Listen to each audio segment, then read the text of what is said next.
I'll just do another one. And this is from the Elizabethan times, so we're talking about Edmund Spenser. So, quote, Spenser, the English poet to whom Raleigh had given a few acres of 40,000 he had seized, saw still living creatures, quote, creeping out of every corner of the woods and glens on their hands, for their legs would not bear them. They did eat the dead carrion where they could find them, yea, and one another soon after. He thinks English rule can never be secure till the Irish race is exterminated. The gentle English idealist suggests the way. The people are not to be allowed to till their land or pasture their cattle next season. Then, quote, they will quickly consume themselves and devour one another. Now let's flash forward to the Gorta Moor. And we have Mitchell giving an eyewitness account. Quote, we saw sights that will never wholly leave the eyes that beheld them. Cowering wretches almost naked in the savage weather, prowling in turnip fields, and endeavouring to grub up roots which had been left, but running to hide as the mail coach rolled by. Groups and families sitting or wandering on the high road, with failing steps and dim, patient eyes, gazing hopelessly into infinite darkness and despair.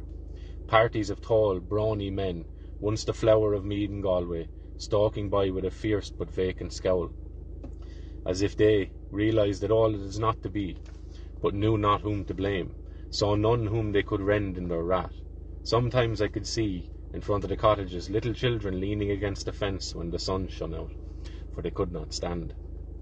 Their limbs fleshless, their bodies half naked, their faces bloated yet wrinkled, and of a pale greenish hue, children who would never, it was too plain, grow up to be men and women.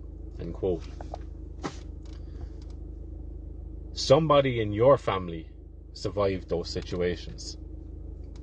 What they had to do, how they survived, is probably lost to time. But you can imagine all decisions were not easy at that time, okay? But your family, just by virtue of you existing, proves that your family survived these things.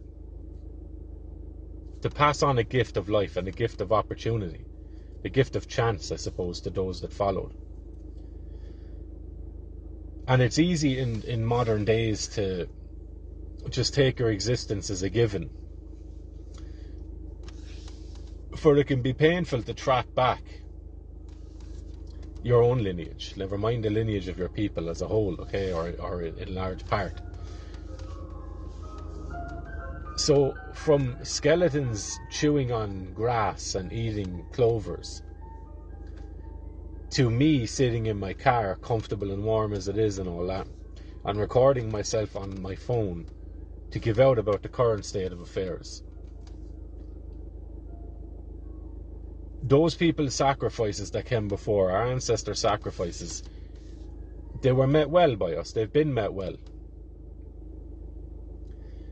But I fear that in the comfort of the gift that has been given us, we've become soft and we've become complacent, so that we are now handing over to a generation and generations to follow us the very situations I've just read about.